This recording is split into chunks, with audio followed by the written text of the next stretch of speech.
उपराष्ट्रपति जगदीप धनखड़ की मिमिक्री के मामले पर सड़क से संसद तक प्रदर्शन। बीजेपी किसान मोर्चा का देशव्यापी प्रदर्शन आज। वहीं विपक्ष ने सांसदों के निलंबन पर विरोध जताते हुए निकाला मार्च।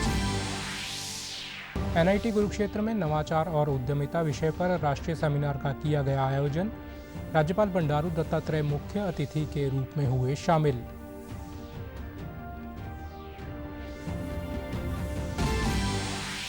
स्वास्थ्य मंत्री अनिल विज ने कहा, प्रदेश में अभी कोविड-19 महामारी के नए वेरिएंट का कोई केस नहीं।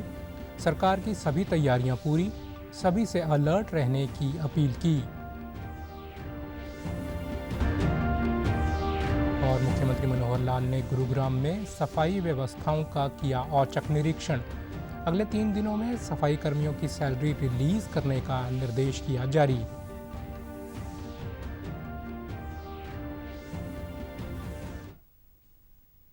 नमस्कार, मैं चंदन शर्मा। अब समाचार विस्तार से। राज्यसभा के सभापति जगदीप धनखड़ की मिमिक्री का मामला गर्माता जा रहा है। दिल्ली के जंतर मंतर पर भाजपा ने आज प्रदर्शन किया। टीएमसी सांसद कल्याण बनर्जी और कांग्रेस नेता राहुल गांधी के खिलाफ भाजपा ने अपना विरोध जताया। वहीं राहुल गांधी माफ़ी मांगो के नारे लगाकर अपना रोष प्रकट किया। उधर विपक्षी सांसदों ने दोनों सदनों के सदस्यों के निलंबन पर विरोध जताते हुए आज संसद भवन से विजय चौक तक मार्च निकाला। राज्यसभा में नेता प्रतिपक्ष मल्लिकार्जुन खड़गे की अगुवाई में विपक्षी सांसदों ने पैदल मार्च में हिस्सा लिया। राज्यसभा और लोकसभा से निलंबित किए गए सांसदों का निलंबन वापस लेने की मांग को लेकर विपक्ष ने ये प्रदर्शन किया। गौरतलब है कि संसद में अमर्यादित व्यवहार और सदन की कार्रवाई में बाधा डालने के आरोप में लोकसभा और राज्यसभा के विपक्षी सांसदों को शीतकालीन सत्र के शेष भाग के लिए निलंबित कर दिया गया है। संसद में सांसदों के निलंबन पर लोकसभा अध्यक्ष ओम बिरला ने कहा कि मैं किसी भी सदस्य को निलंबित नहीं करना चाहता, लेकिन जनता के द्वारा चुने गए जनप्रतिनिधि अपनी जिम्मेदारी निभाने की बजाय कागज फाड़कर स्टाफ पर फेंकेंगे, तख्तियां लगाकर नारेबाजी करेंगे तो कार्रवाई करनी पड़ेगी। भेजा आपको, आप चर्चा करिए, संवाद करिए, आपको मौका देंगे। पर आप आकर कहेंगे हमें निलंबन ही करो, ये तरीका उचित नहीं है माननीय सदस्य। नो, आप नियोजित तरीके से आकर सदन में तख्तियां ले रहा कागज फाड़ के हमें निलंबन करो, फिर बाहर जाके कहते हैं हमें सस्पेंड कर रहे हैं। मैं किसी भी माननीय सदस्य का कभी भी निलंबन नहीं करना चाहता। आप सब मेरे माननीय सदस्य हैं, आपको जनता ने चुनकर भेजा है। केंद्रीय सूचना एवं प्रसारण मंत्री अनुराग सिंह ठाकुर ने आज संसद के शीतकालीन सत्र के दौरान राज्यसभा में कहा कि एक तरफ जहां देश के कोने कोने में विकसित भारत संकल्प यात्रा का स्वागत किया जा रहा है, वहीं पश्चिम बंगाल में न सिर्फ यात्रा के वाहनों को तोड़ा गया, बल्कि इस खबर को कवर करने वाले पत्रकारों के साथ भी हिंसा की गई। ऐसे में हम पश्चिम बंगाल सरकार और सभी राज्यों से ये अपील करते हैं कि पत्रकारों के खिलाफ किसी भी अप्रिय घटना को रोका जाए।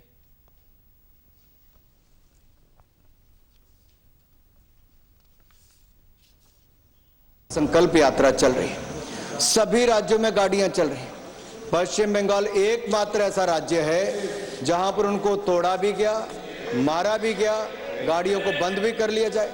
पश्चिम बंगाल की सरकार उसको रोके, वहां के शरारती तत्व उसको मारपीट करे, और जो पत्रकार उसको देखने जाए, लिखने जाए, वो भी अपने आप को कहीं ना कहीं असुरक्षित महसूस करे। ये वातावरण सर कोई अच्छा नहीं। मेरा अनुरोध सभी राज्यों से रहेगा कि हमारे सभी जो पत्रकार मित्र हैं, ये लोकतंत्र का चौथा स्तंभ है, उनको हर तरह की सुरक्षा मुहैया करवानी चाहिए।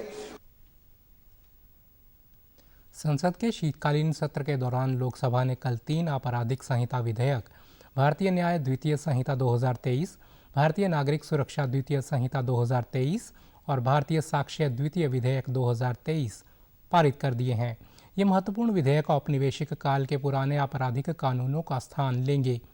इन विधेयकों पर हुई चर्चा का जवाब देते हुए केंद्रीय गृह मंत्री अमित शाह ने कहा कि नए विधेयक भारतीयता, भारतीय कानून और लोगों की भलाई पर जोर देते हैं। उन्होंने कहा कि मौजूदा औपनिवेशिक काल के कानून वर्तमान दौर के लिए उपयुक्त नहीं है और इन्हें बदले जाने की आवश्यकता है। गृह मंत्री ने कहा कि नए विधेयक भारतीय संविधान की भावना के अनुरूप हैं। नए आपराधिक विधेयक न्याय पर केंद्रित हैं, न कि दंड पर। उन्होंने कहा कि न्याय प्राप्त करने के लिए गरीबों के लिए सबसे बड़ी चुनौती वित्तीय चुनौती है। तीनों कानून अंग्रेजों के जमाने से बनाए थे। जैसा मैंने कहा कि 150 साल पुराने कानून। मोदी जी ने प्रधानमंत्री बनने के बाद गुलामी की मानसिकता और गुलामी के सारे चिन्ह इस देश में से जल्दी मिट जाए और नए आत्मविश्वास के साथ महान भारत की रचना का रास्ता प्रशस्त हो, इस पर आग्रह रखा। मैंने कहा कि अगर मन खुला रखोगे और मन भारतीय रखोगे तो समझ में आ जाएगा। मन अगर इटली का है तो कभी समझ में नहीं आएगा। मॉब लिंचिंग घृणित अपराध है और उसको हम नए कानून में फांसी की सजा का प्रावधान कर इंक्लूड कर रहे हैं। आतंकवाद की व्याख्या अब तक किसी भी क्रिमिनल जस्टिस सिस्टम के कानून में नहीं थी। पहली बार मोदी सरकार आतंकवाद को अब व्याख्यायित करने जा रही है, जिससे इसका कोई लूपहोल्स उठाकर आगे फायदा न ले पाए। एनआईटी कुरुक्षेत्र में कल शिक्षा महाकुंभ राष्ट्रीय सेमिनार का आयोजन किया गया। एनआईटी कुरुक्षेत्र और हिंदू शिक्षा समिति के संयुक्त तत्वाधान में आयोजित शिक्षा में नवाचार और उद्यमिता विषय पर आयोजित सेमिनार में राज्यपाल बंडारू दत्तात्रेय मुख्य अतिथि के रूप में शामिल हुए।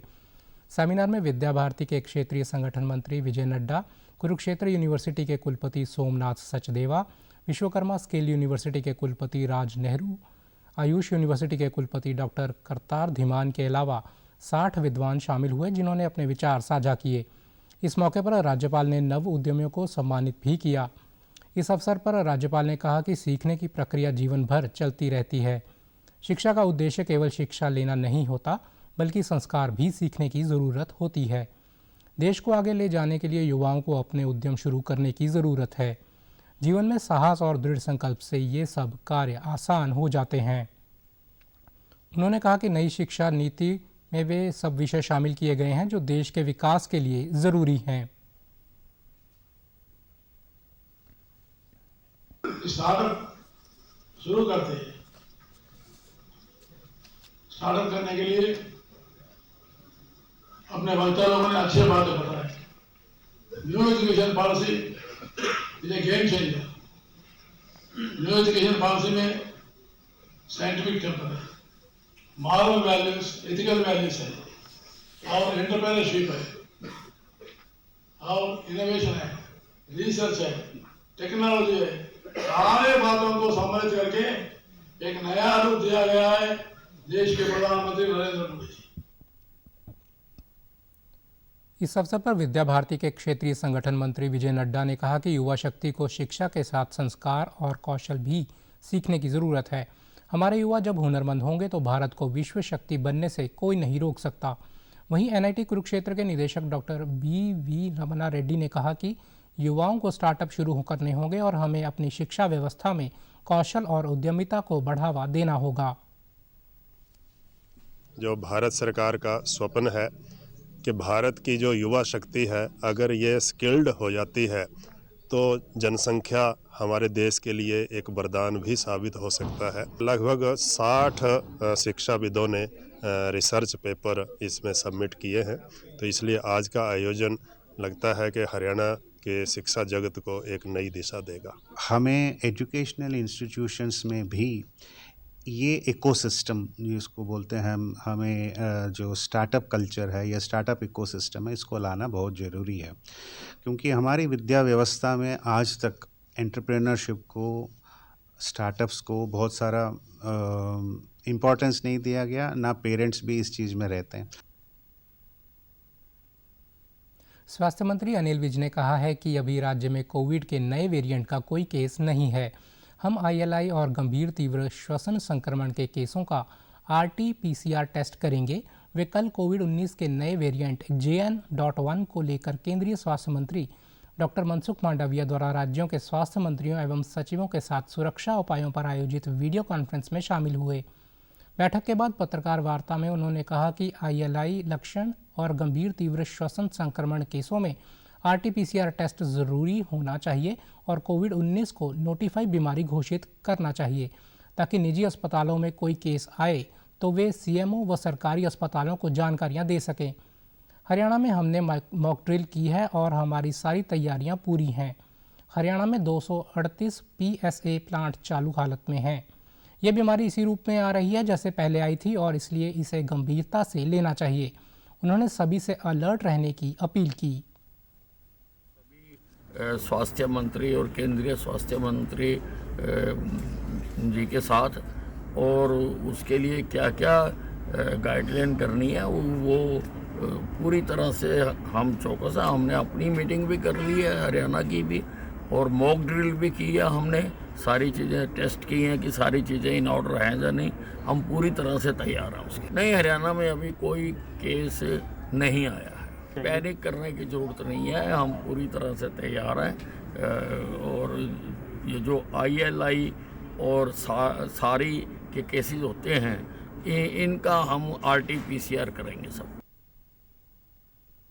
मुख्यमंत्री मनोहर लाल ने आज गुरुग्राम में सफाई व्यवस्थाओं का औचक निरीक्षण किया।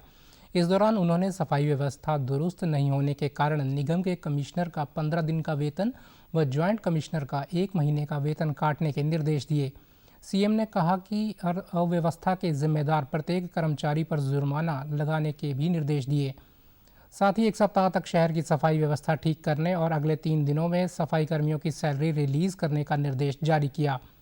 इसके अलावा मुख्यमंत्री ने कहा कि कन्हई रोड की सफाई व्यवस्था का जिम्मा देख रही एजेंसी पर भी 1 लाख रुपए का जुर्माना लगाया जाएगा। मुख्यमंत्री मनोहर लाल ने कल नई दिल्ली में उपराष्ट्रपति जगदीप धनखड़ से मुलाकात की। मुलाकात के दौरान मुख्यमंत्री ने उपराष्ट्रपति से जनहित व राष्ट्रहित के मुद्दों समेत वर्तमान विषयों पर चर्चा की। सोशल मीडिया प्लेटफॉर्म X पर CM ने कहा कि एक किसान परिवार में जन्मे आदरणीय उपराष्ट्रपति ने सदैव देश समाज को सर्वोपरि रखते हुए हर व्यक्ति को नम्र भाव से झुककर सम्मान दिया है। मुख्यमंत्री ने कहा कि जब भी वे उनसे मिलते हैं उनके इस स्नेह भाव के आगे नतमस्तक हो जाते हैं। विधानसभा अध्यक्ष ज्ञानचंद गुप्ता ने हरियाणा विधानसभा सत्र के समापन के बाद प्रेस वार्ता में बताया कि शीतकालीन सत्र मंगलवार को 103.80% उत्पादकता के साथ संपन्न हुआ। इस दौरान कुल 16 घंटे 59 मिनट कार्यवाही चली, जिसमें अपनी बात रखने के इच्छुक सभी 64 विधानसभा सदस्यों ने भाग लिया। 15 दिसंबर से शुरू होकर 19 दिसंबर को संपन्न हुए शीतकालीन सत्र में कुल 4 विधेयक पारित किए गए, जिसमें कुल 851 दर्शकों ने सत्र की कार्रवाई देखी। इनमें से 595 स्कूली बच्चे और स्टाफ शामिल रहा। इस बार सत्र का विशेष आकर्षण राज्य गीत के चयन के लिए आया एक सरकारी प्रस्ताव रहा। विधानसभा अध्यक्ष ने बताया कि जींद जिले के एक स्कूल प्रधानाचार्य द्वारा छात्राओं के यौन शोषण संबंधी आरोपों की जांच के लिए भी सदन ने एक समिति का गठन किया है। गीता भुक्कल जी और दुष्यंत जी के बीच में कुछ विषय को लेकर के जो यौन शोषण की घटना हुई उसके ऊपर विवाद हुआ था, और उस विवाद के बाद ये हाउस ने तय किया कि ये पहले दिन कि ये विषय हाई कोर्ट के सिटिंग जज से इसकी इंक्वायरी होनी चाहिए। लेकिन फिर दोबारा विचार कई सदस्यों का आया। आदरणीय चौधरी भूपेंद्र सिंह हुड्डा जी ने भी अपने विचार व्यक्त किए कि इसको हमें पुनर्विचार करना चाहिए। हमारे आदरणीय शिक्षा मंत्री श्री कंवरपाल गुर्जर जी की अध्यक्षता में एक कमेटी का गठन किया जाए। उसके अंदर 3 सदस्य और जो नामित किए हैं मैं उनकी भी जानकारी आपको देता हूं। केंद्रीय गृह मंत्रालय के अतिरिक्त सचिव एवं विकसित भारत संकल्प यात्रा के प्रदेश प्रभारी आलोक ने रोहतक का दौरा किया। उन्होंने शहरी क्षेत्र में वार्ड नंबर 22 में यात्रा के तहत लगाए गए विभिन्न स्टॉल का निरीक्षण किया। इस अवसर पर विभिन्न 12 विभागों की ओर से स्टॉल लगाकर पात्र व्यक्तियों को मौके पर ही केंद्र व प्रदेश सरकार की योजनाओं का लाभ दिया गया। उज्ज्वला योजना के तहत लाभार्थियों को गैस चूल्हे भी वितरित किए गए। इस मौके पर यात्रा के प्रदेश प्रभारी IAS आलोक ने कहा कि इस यात्रा का उद्देश्य यही है कि पात्र व्यक्तियों को हर योजना का लाभ मिल सके। यात्रा को लेकर हरियाणा के लोगों में ज़बरदस्त उत्साह है। प्रधानमंत्री नरेंद्र मोदी भी समय समय पर लाभार्थियों से खुद बात कर रहे हैं। केंद्र व प्रदेश सरकार जो भी योजनाएं चला रही है उनमें पारदर्शिता के साथ काम किया जा रहा है।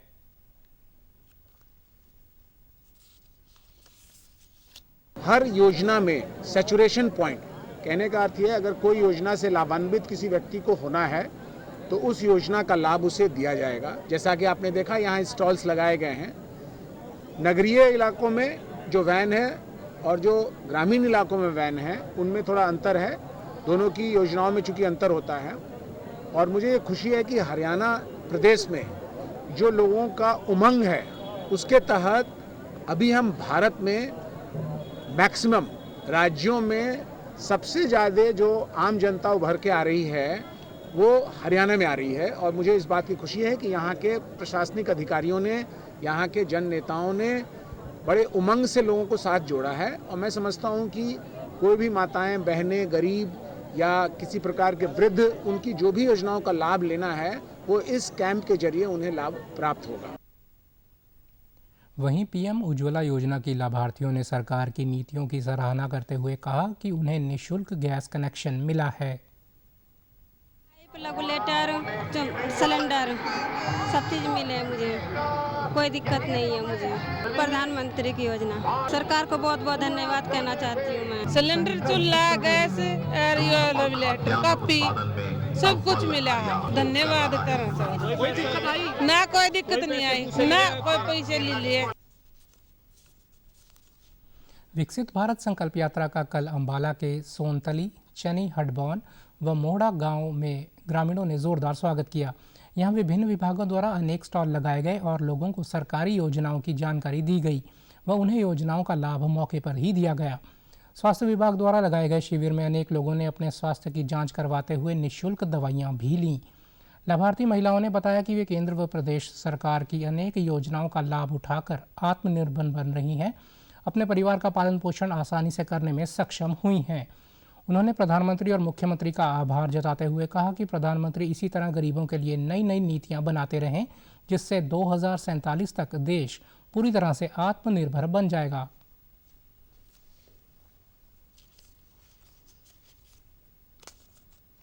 HSRLM सरकार की योजना जैसे भी महिलाओं को आत्मनिर्भर करने के लिए SHG से जोड़ा जाता है। सर, इसमें लेडीज को आगे बढ़ने का मौका मिला है।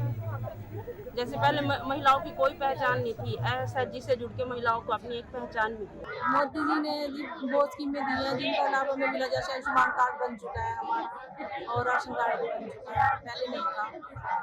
और मतलब धन्यवाद कहेंगे, अच्छा है सर, सभी को यहाँ पता लग जाएगा, जिनको पता नहीं है स्कीमों के बारे में उनको पता लग जाएगा। मैं मोदी जी की चलाई हुई सुकन्या योजना का लाभ प्रॉपर मिल रहा है। मेरे पास 2 बेटियां हैं, हमने दोनों की UPS स्कीम कराई हुई है। लड़कियों के लिए यह बहुत अच्छी स्कीम है, इससे लड़कियों की पढ़ाई में भी सहायता मिलेगी और शादी वगैरह में भी बहुत अच्छी सुविधा मिलेगी। मैंने CSC की ट्रेनिंग ली थी, फिर उसके बाद एग्जाम दिया, एग्जाम दे के फिर मैंने आज अपना काम शुरू किया। सर, मेरा काम बहुत अच्छा चल रहा है। मैं मतलब अपनी जैसे लेडीज खेतों में काम करती है उससे भी ज्यादा यहाँ कमा लेती हूँ। थैंक यू बोलेंगे जी, धन्यवाद और कोटि कोटि अच्छी योजनाएं चला रखी है। हरियाणा में सभी 10 लोकसभा क्षेत्रों में कांग्रेस पार्टी की ओर से संदेश यात्रा निकाली जाएगी, जिसकी शुरुआत जनवरी के मध्य से होगी। कांग्रेस की वरिष्ठ नेता कुमारी शैलजा, रणदीप सुरजेवाला व किरण चौधरी ने कल रोहतक में संयुक्त प्रेस कॉन्फ्रेंस में ये जानकारी दी। इस दौरान तीनों नेताओं ने इस बात पर जोर दिया कि आगामी लोकसभा चुनाव के मद्देनज़र ये यात्रा निकाली जाएगी, जिसमें हरियाणा कांग्रेस के सभी नेता शामिल होंगे। पूर्व मुख्यमंत्री भूपेंद्र सिंह हुड्डा को भी यात्रा का न्योता दिया जाएगा। कुमारी शैलजा ने हरियाणा में अब तक कांग्रेस का संगठन न बनने पर खेद जताया। राज्यसभा सदस्य रणदीप सुरजेवाला ने 3 राज्यों में हाल ही में विधानसभा चुनावों में भाजपा की जीत पर कहा कि प्रजातंत्र में जनमत सबसे बड़ा है, जिसे सभी को स्वीकारना पड़ेगा। इसी दौरान उन्होंने विपक्षी सांसदों के निलंबन को दुर्भाग्यपूर्ण बताया। प्रजातंत्र में जनमत सबसे बड़ा है और जनमत का सम्मान शीश झुकाकर सबको हमारे समेत हमेशा स्वीकारना पड़ेगा। आपका इशारा हाल में हुए 5 राज्यों के चुनाव की ओर था, क्योंकि उससे पिछले 2 राज्य तो कांग्रेस ने जीते, पहले हिमाचल प्रदेश और फिर कर्नाटक। इस बार जो 5 राज्य हुए उनमें से 3 राज्यों का चुनाव भाजपा ने जीता, एक राज्य का चुनाव कांग्रेस ने जीता, 3 राज्यों का चुनाव जीते हैं। पर 3 राज्यों का चुनाव जीतने का मतलब क्या संसद पर ताला लगाना हो सकता है?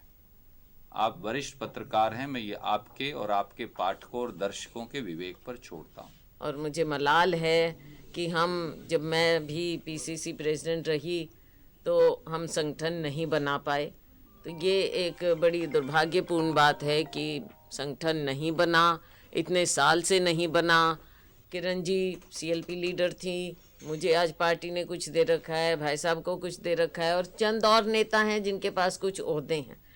लेकिन कितने हमारे ऐसे वर्कर हैं जिनको पहचान मिली है, और क्या कारण है कि उनको पहचान नहीं मिली? और उसके बावजूद वो कांग्रेस पार्टी के सच्चे सिपाही हैं। जिनको पहचान मिलनी चाहिए थी ओहदों के साथ वो नहीं दे पाए, तो ये तो एक हमारी कमी रही है। वहीं कांग्रेस विधायक किरण चौधरी ने प्रदेश की गठबंधन सरकार की नीतियों की आलोचना की। हम हरियाणा की तरफ से केंद्र को ये भेजें, केंद्र को चेताएं, क्योंकि डबल इंजन की सरकार है यहाँ भी और वहाँ भी, कि आप जो हैं ये जो वायदा आपने करा था उस वायदा को पूरा करिए। क्योंकि आपने ये कहा था कि 2023 तक किसानों की आय जो है दुगनी करेंगे, ये गारंटी देते हैं, किसान खुशहाल गारंटी दे रहे हैं। क्या गारंटी दी है आपने? 2022 की 23 की उन्होंने कहा था कि हम दुगनी करेंगे। आज वही आमदनी जो है दुगनी नहीं, आधी से भी आधी हो गई है। सरकार ने कल राष्ट्रीय खेल पुरस्कार 2023 की घोषणा की। बैडमिंटन खिलाड़ी सात्विक साईराज रंकीरेड्डी और चिराग शेट्टी को मेजर ध्यानचंद खेल रत्न पुरस्कार से सम्मानित किया जाएगा। वनडे विश्व कप में शानदार प्रदर्शन करने वाले क्रिकेटर मोहम्मद शमी और पैरा एशियाई खेलों की चैंपियन तीरंदाज शीतल देवी समेत 24 खिलाड़ियों को अर्जुन पुरस्कार प्रदान किया जाएगा। हरियाणा के झज्जर जिले की गोल्फर दीक्षा डागर, हिसार की पहलवान अंतिम पंघाल व सोनीपत के पहलवान सुनील कुमार सहित चयनित सभी खिलाड़ियों को अर्जुन पुरस्कार प्रदान किया जाएगा। लाइफ टाइम अचीवमेंट के लिए ध्यानचंद पुरस्कार बैडमिंटन में मंजूषा कंवर, हॉकी में विनीत कुमार शर्मा और कबड्डी के लिए कविता सेल्वराज को दिया जाएगा। राष्ट्रपति द्रौपदी मुर्मू 9 जनवरी को राष्ट्रपति भवन में एक समारोह में विजेताओं को पुरस्कार प्रदान करेंगी।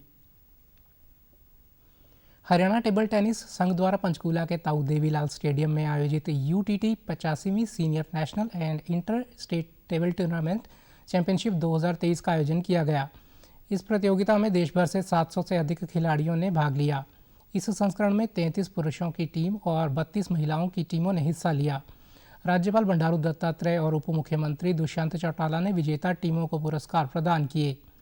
राज्यपाल बंडारू दत्तात्रेय ने खिलाड़ियों को प्रोत्साहित करते हुए कहा कि इस चैंपियनशिप में देश के सभी शीर्ष खिलाड़ी अपने राज्यों और संस्थानों का प्रतिनिधित्व करते हैं। इसलिए इस प्रतियोगिता को टेबल टेनिस का महाकुंभ कहा जाए तो कोई अतिशयोक्ति नहीं होगी। उन्होंने कहा कि प्रधानमंत्री नरेंद्र मोदी के नेतृत्व में केंद्र सरकार ने खेल प्रतिभाओं की पहचान कर उन्हें तराशने के लिए खेलो इंडिया कार्यक्रम शुरू किया है, जिससे खिलाड़ियों को प्रतिभा दिखाने का मौका मिला है। इसके अलावा केंद्र सरकार ने टॉप्स कार्यक्रम भी शुरू किया है, जिसके तहत चयनित खिलाड़ियों को 5 लाख रुपए तक की सालाना आर्थिक सहायता दी जा रही है। उन्होंने कहा कि हरियाणा की बेटियों पर भी अब गर्व है, जिन्होंने टेबल टेनिस व अन्य प्रतिस्पर्धाओं में उम्दा प्रदर्शन कर देशवासियों का दिल जीता है। सभी बेटियों को हार्दिक शुभकामनाएं देता हूं। बहुत ही आदर से मुझे आमंत्रित किया और उनको विशेष करके मैं धन्यवाद देना चाहता हूँ। इन्होंने खेलों में भी बहुत रुचि लगाकर काफी आगे बढ़ाने का प्रयास कर रहे हैं। उप मुख्यमंत्री व table tennis federation of Haryana के अध्यक्ष दुष्यंत चौटाला ने कहा कि सभी खिलाड़ी यहां से जीत का मंत्र लेकर जाएं और अपने जीवन में आगे बढ़ें। टेबल टेनिस एक ऐसा खेल है जिससे जीती हुई बाजी केवल थोड़ी सी गलती के कारण हाथ से निकल जाती है। उन्होंने खेल में सहयोग देने वाली सभी संस्थाओं और एसोसिएशनों का आभार जताया। इसके अंदर किसी एक गलती के कारण मैच को रह जाता है। मैं दोबारा हमारे सारे स्पॉन्सर्स का भी, जिनने हमेशा हमारा साथ भी दिया है, साथ देकर इस गेम को आगे बढ़ाने में हमारे साथ खड़े रहे, चाहे वो स्टैग हो, यूटीटी हो, मैं गवर्नमेंट ऑफ इंडिया की साई का भी आभार प्रकट कर। हिसार रेंज के अतिरिक्त पुलिस महानिदेशक श्रीकांत जाधव के मार्गदर्शन में जींद जिले की ग्राम पंचायत रसीदा व जिला पुलिस के सहयोग से 2 दिवसीय क्रिकेट प्रतियोगिता का आयोजन गांव रसीदा में करवाया गया, जिसमें नरवाना के एसडीएम अनिल दून व डीएसपी अमित भाटिया ने मुख्य अतिथि के रूप में शिरकत की और खिलाड़ियों का हौसला बढ़ाया। इस प्रतियोगिता का उद्देश्य युवाओं का खेलों के प्रति अधिक से अधिक रुझान बढ़ाना है। इस अवसर पर एसडीएम अनिल दून ने कहा कि हरियाणा पुलिस का पहली बार युवाओं को नशे से दूर करने के लिए एक अनूठा प्रयास किया गया है, जो कि सराहनीय है। इस प्रतियोगिता में पंजाब व हरियाणा के लगभग 26 गांवों के युवाओं ने भाग लिया। पुलिस की इस पहल के अच्छे परिणाम सामने आए हैं, क्योंकि खेलों के माध्यम से ही युवाओं को नशे से दूर रख सकते हैं। वहीं उप पुलिस अधीक्षक नरवाना अमित भाटिया ने कहा कि युवाओं का ध्यान खेलों की तरफ ले जाने के लिए इस प्रकार के प्रयास किए जा रहे हैं। पुलिस प्रशासन का उद्देश्य है कि नशे को हर घर, हर गांव व शहर से खत्म करना है।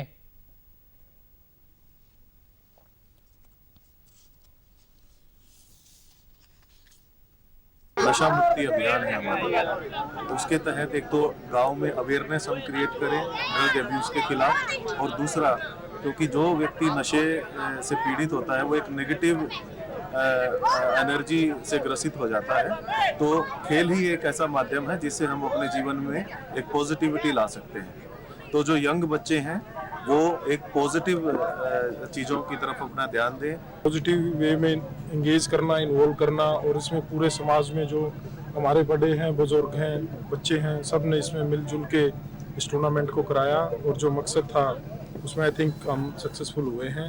और मैं ये चाहूँगा कि इस तरह के जो इस तरह का माहौल क्रिएट कर रहे हैं हम, ये बहुत ही पॉजिटिव है उनके लिए भी जो ऑलरेडी इस प्रॉब्लम को फेस कर रहे हैं, ताकि उनको भी एक अच्छा पॉजिटिव माहौल मिले। और वहीं खिलाड़ियों ने कहा कि हम हरियाणा पुलिस व ग्राम पंचायत का धन्यवाद करते हैं, जिन्होंने युवाओं को नशे से बचाने के लिए खेलों का आयोजन करवाया। हम उम्मीद करते हैं कि आगे भी खेलों का आयोजन करवाया जाएगा। प्रतियोगिता की विजेता टीम को 21,000 रुपये, उप विजेता टीम को 11,000 रुपये की राशि दी गई। प्रतियोगिता के बेस्ट बल्लेबाज व बेस्ट गेंदबाज को 1100 रुपये प्रोत्साहन राशि दी गई। अपने बॉर्डर के पास गांव लगते हैं, उनमें थोड़ा सा नशे का थोड़ा प्रकोप था, जो हरियाणा पुलिस ने टूर्नामेंट करवाई, नशे को देखते हुए करवाई कि युवा जो ज़्यादा से ज़्यादा खेलों में भाग लें और नशे से दूर रहें, जो मैं मानता हूं कि बहुत ही ज़बरदस्त पहल थी है हरियाणा पुलिस की। हरियाणा पुलिस ने पहल की है, बहुत अच्छा लगा। इस चीज़ की सपोर्ट हमें कभी पहले मिली नहीं थी, जो कि फर्स्ट टाइम हमें इस चीज़ की सपोर्ट मिली, हमको बहुत अच्छा लगा। ग्राउंड उन्होंने तैयार करवाया है, स्टेज उन्होंने बनवाया, ट्रैक दोनों उन्होंने बनवाए, उन्होंने सपोर्ट बहुत की है। सरपंच को बुलाकर 1.5 साल हो गया था टूर्नामेंट नहीं हुई थी गांव में, 1.5 साल बाद आज टूर्नामेंट हुई है गांव में। बहुत तगड़ा मेला लगा, बहुत अच्छा लगा। समाचारों में आज इतना ही। नमस्कार।